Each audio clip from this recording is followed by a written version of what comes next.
11th for the first, 2026. The time is 22 minutes past 10, and that means there's always one thing, that there are a multitude of F1-centric threads at which we need to pull. Lando Norris celebrity tour. Again, I'll indulge Lando Norris. He got it done. He got it over the line. He's entitled to post vlogs talking about it. For now, we'll talk about Alpine, so too we'll talk about McLaren and Mercedes potentially sabotaging him. They have engine, no power unit manufacturer privilege, do they not? So too we'll talk about Carlos Sainz. We'll talk about Lewis Hamilton saying that if it doesn't serve you, then you need to let it go. Ironic that Sir Lewis Hamilton at the ripe old age of 41 is saying things like that, given that Matt Bishop just penned an article saying exactly the same thing about his relationship with Formula One. It will get techier than techie things. Max, Turtle, Miami, TWM. Let me show you this in the first instance, because Lando Norris is doing Lando Norris things and talking about what he was thinking about during his final tour of the 2025 season, where finally he got it over the line, despite Lando Norris naysayers like yours truly saying that he didn't have the minerals, that he lacked for the clutch gene, couldn't get his starts right, didn't have the requisite racecraft to see it out, to defend to a fire-breathing dragon in Max Verstappen, notwithstanding the fact that he had the fastest car for the majority of the 2025 season. Lando said the following. Let me play the clip and then we'll talk about it. This is important and nostalgic. I mean, only those with ice running through their veins can't feel a tad empathetic and emotional hearing Lando Norris talking about his first championship this way. Roll the clip.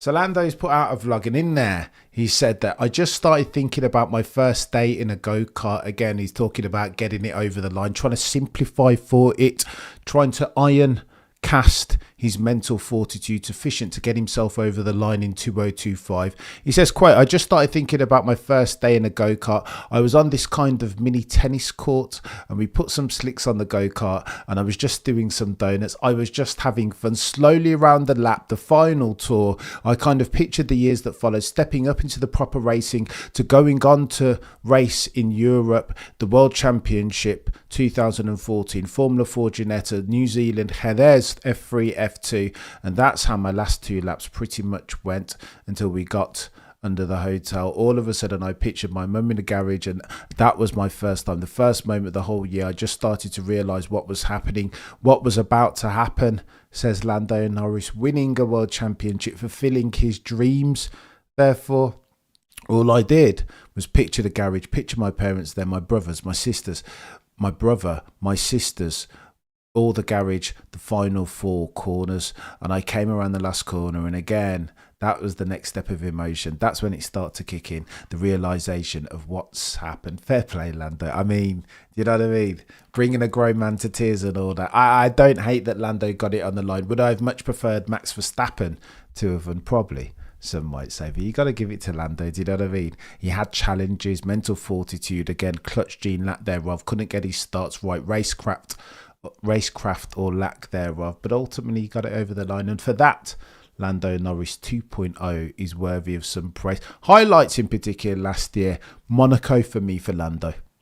And again, he's spoken about this in interviews. That, he says, was the turning point. That was his trophiest of trough points as far as he's doubting himself, and that he managed to get over the line. The first driver to drive a lap at Monte Carlo, sub 70 seconds, in the dying embers when he needed to pull it out, because that's what separates the goodest ones from the greatest ones, right? The ability to pull the best out of themselves, to extract it out of themselves in the times when they need it most. And Lando at Monaco showed that he does. He has it. How many times he can access it, again, that's another question. Whether he's as metronomic in his ability to execute for that is another question. A conversation that we've got to have another day. Carlos Sainz out here cycling, and again, they do this right in the off-season. These drivers, Pierre Gasly taking pictures on ski slopes on January the 3rd, Michael Schumacher's birthday, knowing all the while what happened to Michael Schumacher is nothing shy of insensitive. Carlos Sainz, however, chooses to take pictures with some chap. There's a chap here. There's a couple of dudes that you may or may not recognise. Carlos Sainz is a function of the company that he chooses to keep. There's a chap in this picture called Pogacar. For those of you who watched the Tour de France, you guys will be aware because he won it in 2025. That's the company that Carlos Sainz chooses to keep, and I cannot hate that. Going into 2026, Carlos Sainz's stock was here and is now here, very much like the Carlos Sainz effect. So F1 aficionados say every time that Carlos Sainz joins a team in the Constructors' Championship, they're here, and by the time he leaves, they are here. That's the Carlos Sainz effect. Technical feedback. He's a god-tier F1 mind, a chess player of an F1 peddler. It's not lost on me that that's the type of dude that Scuderia Ferrari could deal with. Exactly that type of dude going into 2026. The brand new rules and regulations and all that comes with as far as the variables and them changing. Oh, and by the way, to that point, Lewis Hamilton has come out and he's had a couple of things to say. And again, he does one of these, doesn't he, in the off-season, Lewis? All positive going into the brand new year. But there's a statement here that I want to read, and I want to talk about how ironic it is. It would be remiss of me not to mention it. The first stanza reads, "Let go of all the things that don't serve you.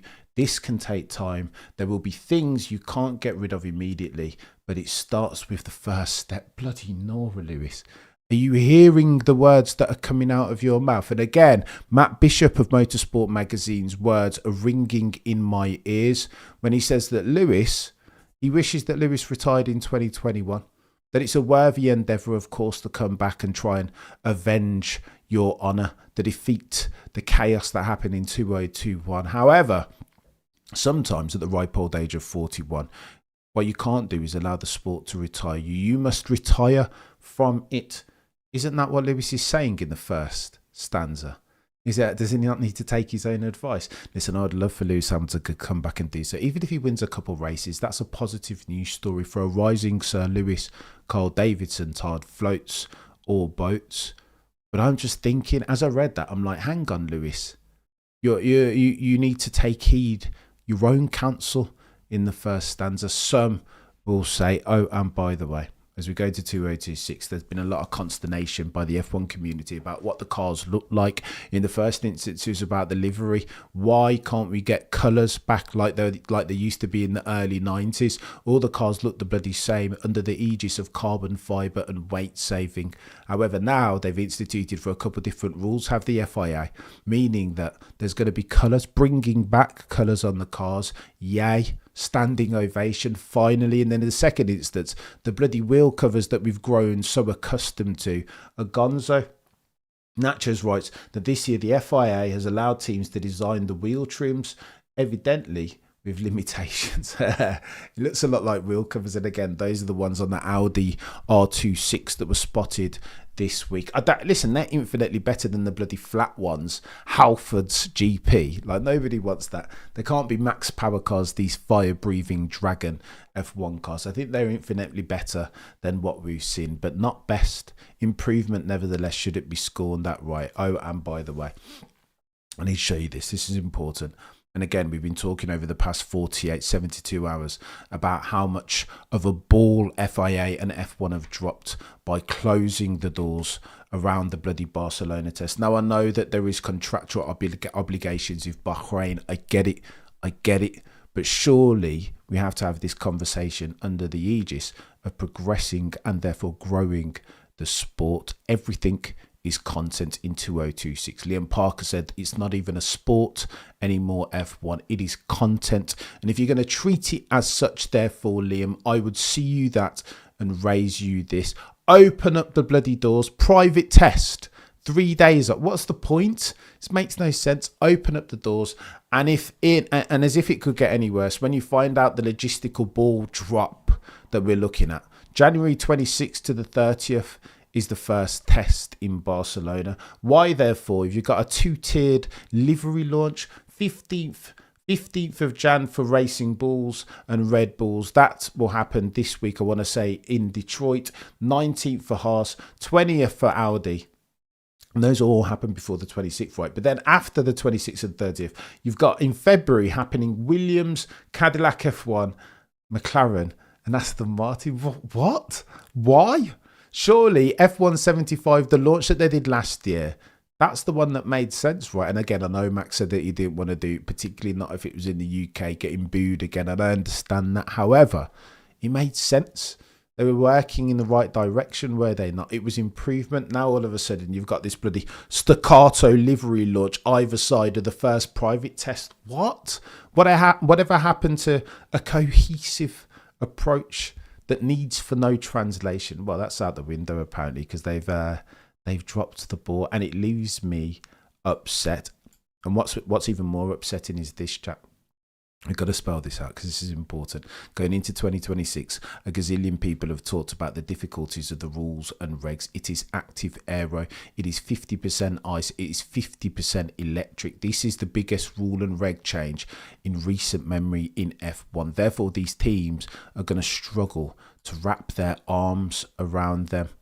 The rumour and word on the F1 curb, if that's something that you can be invested in, is this. That Mercedes will have the whip hand because they've built themselves a god tier power unit. They have the Petronas fuel, advanced sustainable fuel, meaning therefore that there will be advantage 0.4 of a second, some are saying, particularly if you're a believer in the rumour that compression ratios is something that they've tax avoided for loophole settings, but that's always going to be F1 though. I can't hate that, but Pablo Elizalde writes an article that spells out exactly the extent of Mercedes' advantage as a manufacturer. This is what Ron Dennis said way back in the day, that you don't win anything as a customer, that you can't because there's too much advantage in building your own power unit. That's what Ron Dennis said, a man infinitely more knowledgeable on the sport than you and I. However, in the dying embers of the last rule and reg set, the ground effect era, sometimes it converges, right?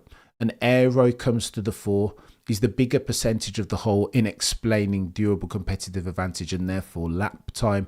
However, at the start of 2026, brand new rules and regs, some are arguing, mention no names, Pablo Elizalde of Motorsport magazine, that potentially this is 2014 again, power unit privilege. He writes a couple of different things. I'm going to read these out to you and then I'll give you an exhibit A of exactly what he's talking about. He writes a couple of different things. I'll summarize. It says Formula One has always oscillated between eras defined by ingenuity, 2009 Brawn GP double diffuser, and eras defined by industrial might, 2014 Mercedes split turbo hybrid. Mercedes came out swinging in 2014 when the rules changed over a decade ago, and that is an instance of that. Taken together, the composition of the... So go on then, check this out then. I'm going to read some of these out verbatim because it's important. Shout out to Pablo Elizalde, who's absolutely won the off-season as far as motorsport journalism. He says, quote, taken together the composition of the grid, the nature of the regulations and the strategic behaviour of leading outfits suggests that Formula One is edging back towards the manufacturer era, just like what Ron Dennis spoke about. There is also a strategic dimension. Factory teams can plan power unit improvements with specific chassis upgrades in mind. Oh, the humanity. And bear one thing in mind here, chat. Red Bull have said that they're going to be super aggressive, that they might not come in the first instance with a benchmark market-leading product package, power unit, fuel and chassis package, or aero package even. However, they're looking to develop super aggressively over the course of the season. They can do that because it's Red Bull and Ford. They hold all the purse strings and can yield that influence because, again, the advantage that you have in 2026 will be a function of your ability to not work in silos. Is what Pablo Elizalde writes. This is important. There is also a strategic dimension. Factory teams can plan power unit improvements with specific chassis upgrades in mind, while customers must adapt to whatever update cycle the manufacturer chooses. In a tightly regulated environment with limited testing, the developmental synchronicity will matter. Key word there, developmental synchronicity. If Red Bull are looking to be super aggressive, then they can do it right because Ford Powertrains is them. It's no longer Honda. They don't need to work in this silo, as will a McLaren or an Alpine, who will ultimately be dictated to by whatever Mercedes bring, as and when they bring it. And again, this is important for a couple of different reasons, since we're talking about Alpine. Alpine have come out and said, per Campiones F1, that they might have to delay their Barcelona test. What? Why? Well, because they're dependent even from a specific piece of information from their PU provider Mercedes, and they haven't been provided it. What is this? Alpine are doomed, therefore. They're waiting. They have a bottleneck in their workflow, and that bottleneck has a name. Its name is Mercedes. There is only so much they can do, therefore, as far as designing their car. They are dependent on whatever Mercedes provides to them. Elizalde continues, and again, God tier article, I will link it in the description. 2026 threatens to flip that dynamic back, put the focus on the manufacturers again. For the first time in more than a decade, a new rulebook arrives with more works operations than customer outfits. Let's go through them. This is techie, right? Aston Martin works, bringing Honda. Red Bull, Ford works, therefore. So too, you've got McLaren, and then who else you got? You got Audi, Cadillac F1, not so much because they're dependent on Ferrari. You've got a gazillion work spots on the grid. Chaos. And again, it's no coincidence, right? Because that's bloody important. Audi enters a full factory entity. Honda returns not merely as a supplier, but as a partner to Aston Martin. Red Bull powertrains add Ferrari and Mercedes. Therefore, in a championship, writes Elizalde, and here's where we get techie chat. This is important. In a championship where marginal gains often come from seams between departments, 2026 promises to be the moment where the seams matter more than ever. You can't build these cars in silos. Again, take from Mercedes the lessons of 2022, right?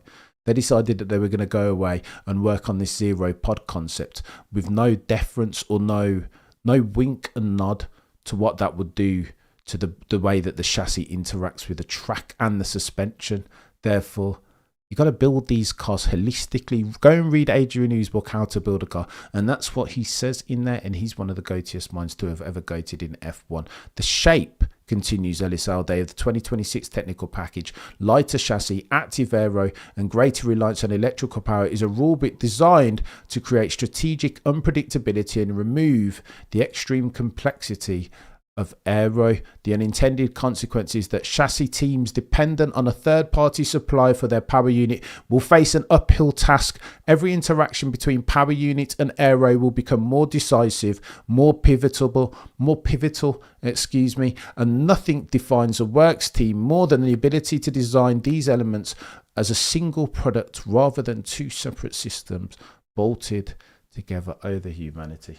Mercedes therefore had the whip hand chat. That's the only conclusion that I can take from these. Two pillars define the 2026 chassis power unit relationship: active aero and energy management. Both reward integration, developmental synchronicity. These are the words of the day going into 2026. If we're talking about hypothesizing which one of these teams will have the durable competitive advantage, the whip hand, lap time. Both reward integration and close cooperation between design departments and expose the limits of customer structures. Oh, the humanity. I think this is chaos, chat. I think this isn't me telling you to go and put all of your dollars and cents on Mercedes. But it is, I mean, all indications, right? My crystal ball is as murky as the next person's, but bloody Nora, the evidence definitely stacks up for Mercedes. And of course, I mean, shout out to Red Bull, Ford, but if we're talking compression ratios and if we're talking length and breadth of service, you're talking Mercedes, aren't you? It feels a lot and looks and smells a lot like 2014 split turbo hybrid settings. I'm going to read this out to you. The clearest advantage for a works team in 2026 will not be that packaging suddenly matters. It always has done, writes Elizalde, but that the new rules magnify the consequence of early architectural choices, homologation settings. This is cumulative advantage, GP, isn't it? I think these other teams are going to struggle to match the might of Mercedes, given what Elizalde's laid out. What's going on, Gino? You're a legend. I remember when Red Bull had the Renault engine and they still won races in that power unit, but was down. But that was because then it became an aero formula, wasn't it? That was when they had Adrian Newey in his pomp. Different apples and oranges to compare those two. McLaren will still be leaders, I think, having Mercedes engines. I hope that Merc is the complete package. So Jason, a couple of different things. You've got to think, I mean, the odds makers agree with you that they think that McLaren potentially will still have the whip hand, but their odds are doing one of these. A lot of money's coming in for Mercedes, and I think there's something potentially in that. McLaren probably have it in the contract that they can't be disadvantaged at all. It was Mercedes' parent company. Visual, to that point, have you heard that Toto's already saying? He said a couple of things about providing a power unit to McLaren. He said in the first instance that that's the worst contract that he's ever signed, and in the second, he said going forward after this stage of the rule set, 2029, 2030, they're looking to dwindle down the number of teams to which they provide power units. Interesting that. And then they're not providing Alpine with the requisite information so that they can go and nail themselves a Barcelona. I don't know. I just don't know. I'm reminded every time at every juncture of the words of Ron Dennis that you can't win anything of a customer team. You just can't. Now, of course, McLaren in the final years of the ground effect era proved to be the exception that proves the rule, but I just think it's different. What's going on, Ralph? You're a legend. I read it somewhere that F1 allows engine manufacturers to use the engines developed with a high compression ratio, but the customers are forced. So go on then. This is interesting. No, so the customer, all right. So there's two. If we're talking about compression ratios, the word on the F1 curve looks something like this: 18-1 is what it was in the ground effect era, and that comes with more efficiency, quicker cars, therefore. 16-1 is what we're working with now as at 2026. However, the likes of Mercedes, as far as their power unit, Red Bull, Ford too, that they've managed to do something very sexy that enables the cars to run at 18-1, as near as makes no difference. This, if they can get away with it, would be worth anywhere between 4 and 5 tenths. However, the testing, they test this at ambient temperatures. So in the paddock, like in the pit lane is where they'll test with the compression ratios. And clearly it sounds like Mercedes and Red Bull Ford have found a way to get around this. The reason why Red Bull Ford understand is because Mercedes, they signed a load of Mercedes powertrain dudes, guys and girls, and with them came that intellectual property. That's the only reason why they know about this. The customers, I think the customers will be able to do it. I don't see why, if they're being provided with the same power unit, I don't see why there'd be these two-tiered rules and regs, one for the works team and one for the customer. I don't think it'll work like that. But if you're talking about Honda and you're talking about Scuderia Ferrari, they're protesting massively because they're sitting there at 16-1. They've obeyed the rules and haven't found this double diffuser design philosophy tax avoidance thing. The Red Bull, Ford and Mercedes are looking to leverage to their advantage. That's where the problem is. It's Honda and Scuderia Ferrari protesting and like, hang on, you said 16-1 and we've designed our power units with that in mind. And if Mercedes and Red Bull Ford are doing this tricky thermal expansion thing and running their cars at 18-1 when they're on track and bringing them back in, and they're 16-1, so they tick all the regulatory boxes. It's a bit tricky, that. It is a bit tricky. It smacks of VW when they had those diesel cars. You remember when they put them on the dynos, the diesel emission thing would dial down, but then when they had them out on road, they would just emit all the diesel fumes that they needed to. I mean, it wouldn't be the first time in the automotive industry and F1 that they're doing something dodgy. Mercedes has the people to make the best engines. McLaren has the people to make the best car. Put those two together and you have a winning team. Gino, you might be onto something, mate. And this is the fun time of the year, right, where it's all speculation and conjecture because nobody ultimately knows. I had an actually aspirated 347 Windsor that nearly that comp. What even is that, Turtle? It would have to be passive. If active, the PU mapping would say, I don't know if they've done it, Max. But they're going to have a meeting, Max, on January the 22nd to decide. But ultimately, it sounds like the FIA are like, well, if it passed the test, then it passed the test. Just like the EU Commission was with VW. But if it passes, it passes. Surely nothing to see here. Do you know what I mean? The Merc people have got that RB powertrain. Yeah, the Merc people went to Red Bull powertrains. Red Bull Ford, Max, I think they're calling them now. I've only been getting a few Cameron CC vids. They've been streamed in my feeds, but I've had 0 Windsor videos. I completely forgot he exists. I mean, how dare you? How you can't forget that Mr. Windsor exists? By the way, Monday we resume rivalries with friend of the channel, Mr. Peter D wins. It's going to get techie. McLaren doesn't make engines. Their street cars use AMG. 9 second quarter mile. Bloody Nora Turtle. What are you, Dom from Fast and Furious out here? Monica, what's going on? McLaren GP2 engine 2015 was caused by McLaren not understanding how the Japanese work and packaged it so tightly it could have... Max, you make the point, mate. I swear you've just nailed it. You've taken the words right out of our mouth. If you want a case in point as to what Elizalde is talking about, this the importance of the teams being calibrated and working in unison, no longer siloed, then you only want to reference McLaren. Because back in the day when Honda came back into the sport and provided power units, engines then to McLaren, it was like it was a disconnect. And ultimately their project fell foul at that hurdle.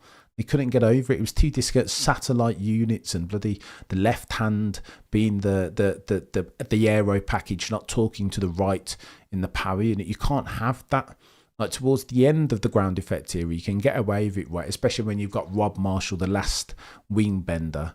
But in early stage 2026, when you've got the bloody active aero and you've got low drag, low downforce, variable setting, and then you got high that, like it's all too techy and tricky. There's too many things.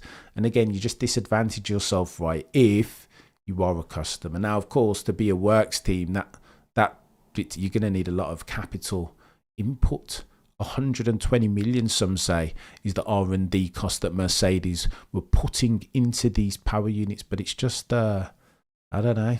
I think Mercedes have the whip hand. Cameron has been good on a good influence on Peter. Mr. Windsor will start to stream more often, I think. I really wonder what the percentage of Cam subs in Dutch. About 30%, Rias. I'm guessing it's relatively high just by following the chat for quite some time. Rias, so I think we're currently 30%. 30% of you guys are from the Netherlands, 18% of you from the US, and I want to say about 15% from the UK. Mercedes bought AMG. McLaren will be a VVIP Mercedes. Well, not if Toto Wolff is to be believed. It was a pleasure last year for everyone. Yeah, no, it's going to get techie. Listen, you guys are legends each and every single time. I'm going to run away. We'll be back at 8 p.m. talking. I mean, it's kicking off, chat. It is kicking off. Livery launch is 15th this week. I want to say it's Thursday for Racing Bulls, and we'll be streaming those, of course. It has to be done. The news beat, the F1 news beat, never stops. And who else, if not us, to cover it in a way that's true and fair and comprehensive, just like the FIA, Institute for the Rules, have been doing. I don't think so. How very dare you. I think Audi will surprise people this year. Well, you know what, Elizalde, very quickly as we round says John, very quickly as we round third, Elizalde talks about Audi, that it's their integration, their ability to be integrated across the different important bits of the F1 car, that they're providing themselves with a power unit, that they design the chassis, that they'll be responsible for the aero, and so too, therefore, they'll be responsible for the suspension. Those are the key elements that will, out of which will come your speed advantage, or lack thereof, in 2026, particularly at the start of the regulations. So I'm going to run. Your boy's about to... I don't want to hurl on camera. You guys have been legends, one and all. I appreciate each and every single one of you to the moon and back. Between now and next time, 8 p.m. today, what are we doing?